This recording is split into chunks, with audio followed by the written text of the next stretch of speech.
There has been so much going on, but we are still making time to fall back.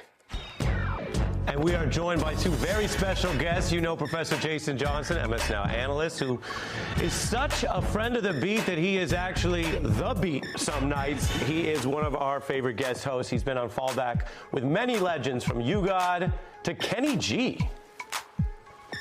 I'm gonna give it to you with no trivia. It would be two-part for him. It would be a part that would go,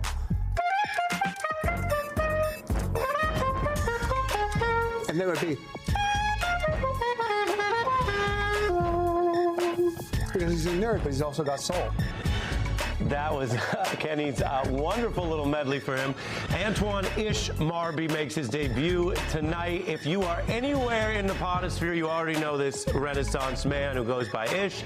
He also has worked on Wall Street and has real estate properties, but we know him, and the reason he's here, in all seriousness, is his illustrious, ineffable, relentless participation in one of my favorite podcasts, the Joe Budden podcast. Could I write them rhymes? My daughter could write them rhymes. So if you start talking about somebody wrote that song, somebody might not have written that song. ChatGPT might have written that song. But then somebody wrote that song. Yeah, that's true.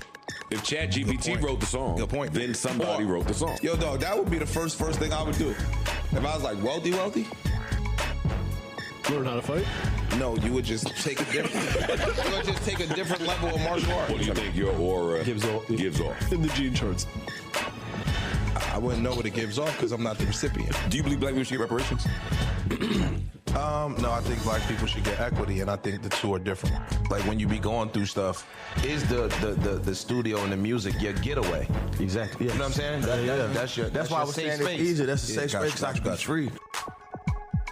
Respect. Welcome to both of you. How you doing, Ish? Thank you, sir. Glad to be here. I'm well. Yourself? I'm good. It's great to have you. You know, I thought of bringing you two together because you have something in common. What might that be? Supreme communicators. Wow. Okay. Okay. And here we are. So he knows his way around here. You get the first fallback as home court. Well, first fallback I got is Pete Hegseth needs to fall back. He is our Secretary of War, and basically he is trying to create the Terminator, the Matrix, the plot of Captain America Winter Soldier by basically saying we're going to block Anthropic because they won't allow the United States to use AI to make weapons that can kill people. And what is Anthropic? Anthropic is the creator of Claude, which is that's how we be doing on the news. You guys don't explain everything. You guys don't explain anything on your pod. You'll reference an old fight with a co-host from 8 years ago. We're all trying to catch up. This is what we do. So yeah, what is Anthropic? So Anthropic created Claude, which is actually it's the most advanced AI you got out there, right? And Claude said, hey, you can use this for the government, but you can't use it for surveillance, and you can't make weapons and machines that can kill. And Hegseth said, we will block you from all government contracts if you don't allow us unfettered use. I'm glad Anthropic said no, because that is dangerous to American safety and world safety. And you think about when doctors say first do no harm, right. There's all sorts of medical technology. But it's valid to say this technology is so powerful, we want it to be for healing, not killing. Right. You can't just take any medical technology or pills and just use it however you want. Now, the government obviously wages war, and it does kill. Right. So you're pointing out that they actually have standards, which I think is a great thing. You don't want zeros and ones making the final decision as to whether somebody lives or dies. And if that's something that our federal government wants, I'm glad Anthropic, for once, one of the few AI companies with ethics, said, hey, you guys got to fall back. Yeah, I mean, Ish, on the one hand, it's complicated. On the other hand, it's like, did y'all see any of the Terminators? I was going to say, it doesn't seem that complicated. Morality in 2026 is a chef's kiss. For somebody, at least having some in 2026 is few and far between. What's on your fallback list? My fallback list, it was kind of, I'm going to go with Congress. Mm-hmm. I think as of 2026, it's 120 people in Congress that are over 70. Mm-hmm. Way past retirement. They have to hang it up. Yeah. They have to hang it up and allow some new regime or new changing of the guard to take place. I think you got to think some of these guys were around when they could tell you, get off, go to the back of the bus. Right. Mm. So I think some of their ideologies and some of their premises. It's just, it's so antiquated and outdated that we have to have some new blood in there. I think some diversity needs to be in Congress. you have to have inclusivity to properly govern. You got to have some skinny people, some fat people, some short people, some tall people, some white people, some black people. You have to have everybody come to a round table. And that's the only way, in my opinion, that you can properly govern. It's like the three of us running a nation of women. It's impossible. Right? So how do you have this small sector of predominantly rich white men governing the masses that they can't even identify with the needs of the masses? It makes no sense to me. And you know what Lil Uzi said? What might that be, sir? If he talking bad about me, he lying. My money older than Joe Biden.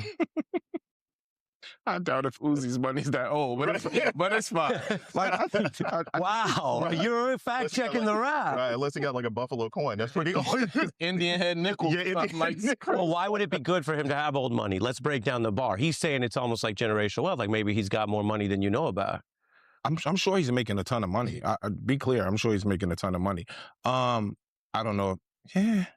I mean, the reason why I reach for the bar is that to Uzi, I don't know if he's a voter and I don't know how he'd vote, but to Uzi, you think of something old, he thinks of the president. And that would apply today. He could make the same bar today about the current president. We've had 2 presidents in a row who are over 80, respect.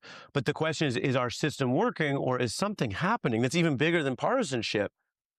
I think it's relatability. Right. Like, if you're 80 years old, and no disrespect to anybody, one, we have parents and grandparents. And our grandparents and our parents, and when they get a certain age, they're stubborn. You can't tell them anything, even if it's for their own good. They're just going to ignore you. And I think we see that every single day. There are people, I'm not trying to put you in a tough spot, so you take it where you want to take it. There are people who say Trump is now almost as stubborn as Joe Budden, your podcast colleague. I doubt it. I doubt it. They might be running neck and neck. Neck and neck. Running neck and neck. There you go. See? Independence. Here's my fallback. Abbreviations claiming to be new slang. You're not really slang if you just abbreviate a word, okay? Now I'm going to show you because it's the news. Okay, Ish, we bring show and tell here. Riz, charisma. Sus, suspect. Delulu, delusional. Mid basically comes out of mediocre. Now I'm talking about real slang, okay? Cool. That's been around since the Fawns. We still know what it means. The 80-year-olds and the 20-year-olds know what it means. It's real slang, and it doesn't mean cold temperature, as you know, Jason. Cool means something else. Slaps, that's been staying with us because originally the beat slap, but now, like, yeah, sometimes that Roquefort could slap if it's really good cheese. Cook, we cooking out here. Cap, no cap. The aura came up in even the clip of you. What do you think? Because I want to involve you, but my view is real slang sticks around because it takes on its own meaning. Abbreviations are lazy, and I don't think they'll last the same way. I agree. I say the same thing. And look, I'm as somebody who never wants to be a get off my lawn guy, right? When I hear my students say things like Riz, I'm like, you know that's just a derivative, right? Like that's not, no one's saying cool instead of cool, right? Right. Cool actually lasted. We're going to be farming aura, using aura, took my aura. Aura's going to last for a minute. A lot of these other words, you know, they come in, they come out, you can't understand it. And part of having cool new words, right, is also that the older generation can't understand it. Yeah. Half of us still don't know what 6-7 means, right? But it's cool. If you say Riz, sus, they don't know what it means. And chopping off the PECT off a suspect, you didn't do that much. No. You didn't do it. You see how this bothers me? It's trash. Yeah. I'm agreeing with you. So it brings me to fall back. Ish, your debut, I hope you come back. I hope you'll have me back. Respect. Always.